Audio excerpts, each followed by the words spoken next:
ప్రియా వస్తున్నా అందివే నేను చ ఇప్పుడు దీని దగ్గరికి వెళ్ళిపోతే ఇది వెళ్ళిపోద్ది. అబ్బా డబ్బులు కూడా లేవు. ఏదో ఒకటి చేద్దాంలే.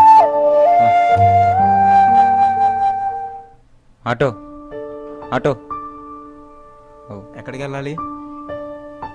గాంధీనగర్ దాకా వెళ్ళాలి. వస్తావా? 500 అయింది. 400 ఇస్తాను. రాను. సరే వెళ్ళు. సరే. బచ్చా సమయానికి డబ్బులు నా దగ్గర. అమ్మకేమో ట్యాబ్లెట్స్ తీసుకెళ్ళాలి. జేబులో చూస్తే డబ్బులు లేవు అసలుకి. ఏమన్నా బేరం దొరికితే బాగుండు. అక్కడ ఎవరో ఉన్నారు. ఆటో ఆటో ఎక్కడికి వెళ్ళాలి సార్? గాంధీనగర్ వెళ్ళాలి. వస్తావా? ఏంటి? గాంధీనగర్ అమ్మా. 500 లేదు సార్. 400 ఇస్తాను. సరే ఎక్కండి. సరే సరే.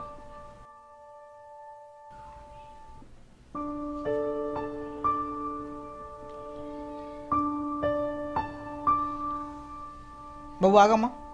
బాబు ఎక్కడ దాకా సార్? ఇక్కడ వైష్ణవ్ అపార్ట్మెంట్స్ దాకమ్మా. అక్కడ దాకా లేదు సార్. లేదు సార్. ఇక్కడే కదమ్మా, దగ్గరే కదమ్మా. లేదు సార్. లేదు సార్. 50 రూపాయలు ఇస్తారా అమ్మా? 50 రూపాయలు కుదరదులేండి సార్. కుదరదు. ఇక్కడే కదమ్మా, దగ్గరే కదమ్మా. కుదరదు. ఇప్పుడు మాటలో ఉన్నాడు. దాని దగ్గరికి వెళ్ళి ఉంటే డబ్బులు కూడా లేవు.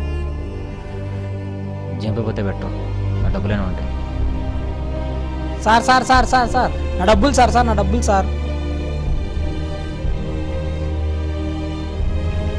అమ్మా సార్ సార్ సార్ డబ్బులు సార్. సార్ డబ్బులు మా అమ్మకు మందులు తీసుకెళ్ళాలి సార్. డబ్బులు సార్. మా అమ్మకు మందులు తీసుకెళ్ళాలి సార్. డబ్బులు సార్.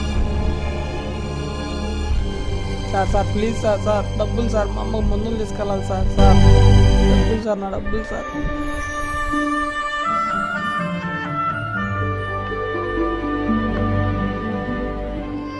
బాబు లేమ్మా, అబ్బా లేమ్మా, లే.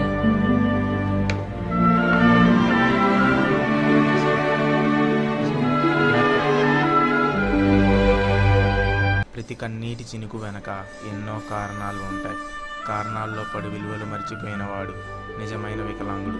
సమాజంలో వికలాంగుల కోసం మనం త్యాగాలు చేయక్కర్లేదు. Just respect them.